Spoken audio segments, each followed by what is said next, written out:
Guys. All right, guys. So there is, I'm going to talk about some free agent stories. We're going to have a little bit of fun on this particular video, and I'm probably going to release about 3 to 4 videos about free agency. And then we're also going to review some college tape, Clemson, some maybe USC. I mean, those are the programs in college football right now that are dealing. So, guys, let's talk about San Francisco. This seems like a real reset for Kyle Shanahan and for John Lynch. You cannot be at the top of the heap in football for a really long time.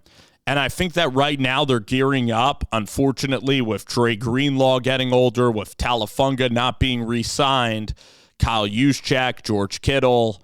Unfortunately, to make their run at a Super Bowl, they kept a lot of these big names that are older players. Deebo Samuel, Brandon Ayuk is now getting older and injury-prone, Christian McCaffrey.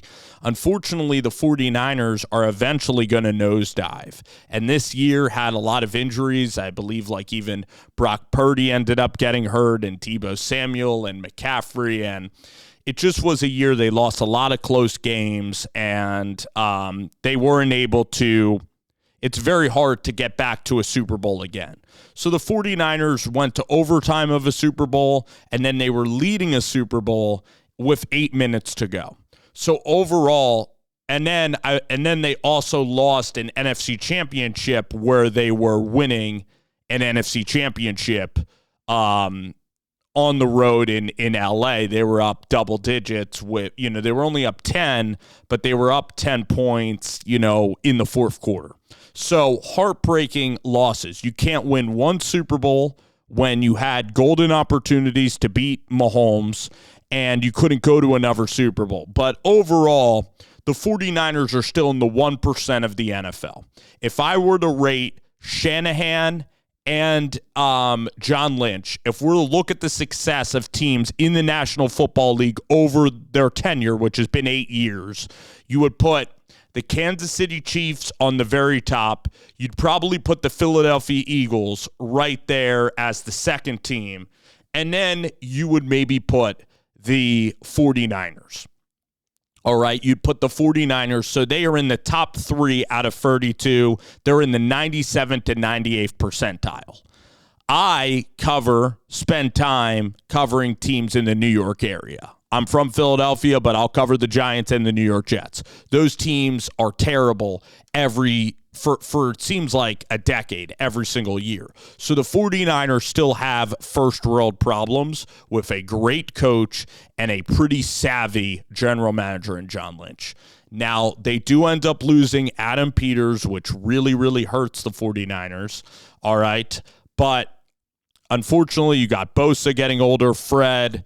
It's a shame. The 49ers, if they want to have, it's pretty much Shanahan 1, and then Kyle's going to have his second act with John Lynch. That's the point. Is right now we're at intermission. So right now, if Kyle's going to have his second act, the 49ers, unfortunately, and it's really tough to hear this truth, but the way that they've kept their players too long, unfortunately, and now I don't think I would sign Brock Purdy at all to a massive deal. So I think that it's not tanking, but you have to think about 2 years down the line if you're the 49ers. You have to wisely think about building this thing back up into competition. So the 49ers right now are selling off a lot of their players, but the way that I'd kind of proceed is that I'd much rather have Mac Jones for $4 million than have Brock Purdy for $57 million. I view Brock Purdy a little bit like Geno Smith. I think he's right in the average for an NFL quarterback. He's right there. He's pretty close to Tua. He's right there with Geno Smith. I mean, if we're going to look at the playoff runs against Green Bay, if Green Bay made a field goal, Brock Purdy would have lost that game. And then Brock, what was it, in the Super Bowl? Didn't play well in the third or fourth quarters. Didn't play well. If he played well in the Super Bowl, the 49ers would have won the Super Bowl. All right. And even Jimmy Garoppolo, his contract at the time, people thought it was an abnormal amount of money. butchered that, but we're rolling on this video. People thought that he made a crazy amount of money, but the market caught up to him where he was very intermediately paid. That ended up being a great quarterback contract by John Lynch. This Brock Purdy deal, Brock Purdy is an undrafted guy, 7th round, so he's going to want a big-time contract. If you're the 49ers, you trade him for a couple of first-rounders. You fully commit to the rebuild. I mean, Kyle Shanahan can make Mac Jones look like a pretty good quarterback. He can make Jimmy Garoppolo look decent. He can make Hoyer look okay. Like, Kyle Shanahan is brilliant with quarterback. You know, Matt Schaub, like, Kyle Shanahan makes quarterbacks better, all right? And he's going to get the best out of Mac Jones. Now, Mac can't get out of a wet paper bag, and Brock Purdy's a very good athlete at quarterback, a great athlete playing quarterback. But Brock is only 6'1". He doesn't have the biggest arm in the world. The ceiling isn't that high, all right?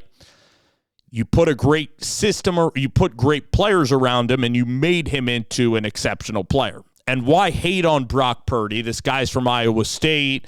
He's from Chandler, Arizona. He's a 3-star recruit. He was Mr. Irrelevant, for goodness sakes. It's like not liking apple pie, popcorn, and Americana, all right? No one is hating on Brock Purdy, and I'm not disliking Brock Purdy. It's just, if you pay Brock Purdy, what's more important, Brock Purdy's bank account or the 49ers having sustained success? That's what you have to kind of look at, because those two things are going to clash in this process. As much as you like Brock Purdy, and as much as Brock Purdy has meant to the Bay Area, and he's meant a lot, he's been a great, great player, if you don't get Brock for about $30 million, $35 million, I honestly view Brock, I see him fading a little bit. I do. I see him turning the ball over and fading. And I actually view Sam Darnold as catching up to Brock. I think Brock's a little bit better than Sam Darnold. He's just done it, a little bit longer, and I give a little bit of respect to that. But long-term, shorter quarterback, again, like just over 6 feet tall, doesn't have the biggest arm in the world. I worry long-term about Brock Purdy. These other quarterbacks that are getting massive deals, they're just, they're just more elusive, or, they're just, you got Kyler Murray, who just has a bigger arm than Brock, who's just a better athlete. You got Jalen Hurts, you got Joe Burrow. Hurts is 6'2", Burrow's 6'3", Herbert is 6'5". All right. Brock Purdy's in his mid-20s, so you could give out a 4-year deal. But what exactly is going on with the 49ers? I'd much rather maybe sell this year's pick, and you got to look to draft your gem of the future, or maybe Quinn Ewers is your gem. That's the beauty of Shanahan. The beauty of the 49ers is that their system, the Shanahan is so good at calling plays that he can make okay quarterbacks like Brian Hoyer and Jimmy Garoppolo, he can make them into stars. And he can maybe make Mac Jones into a suitable starting quarterback in this league. All right? I expect the kid from Florida to be a massive part of this year's season. I'm really, really excited about our guy, Florida Gators. Tragically had a gunshot wound. Had a gunshot at him last year. The guy's name, by the way, is Ricky Pearsall. There we go. From Florida. He's going to be a massive part of the future. You're also going to maybe need a tight end prospect. Hey, maybe the 49ers can go up and try to get, I know that I just talked about them not winning now, but imagine if Colston Loveland or Tyler Warren is there. Those are draft picks for the future.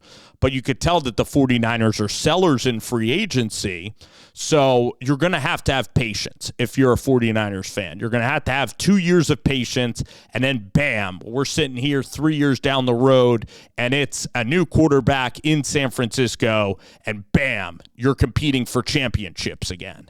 That's the way that it has to roll if you're San Francisco. I think that you have to be smart. You have to make a ballsy decision. You have to tell a kid that you love in Brock Purdy that he can't get everything he wants, all right? And if he doesn't take the team-friendly deal, you have to move him, and you can move him maybe to a quarterback-desperate team. You can maybe move him to Pittsburgh. You can maybe move him to the Giants. I don't know about New Orleans, but there are teams that need a quarterback. Even the Indianapolis Colts don't have a quarterback that they really believe in.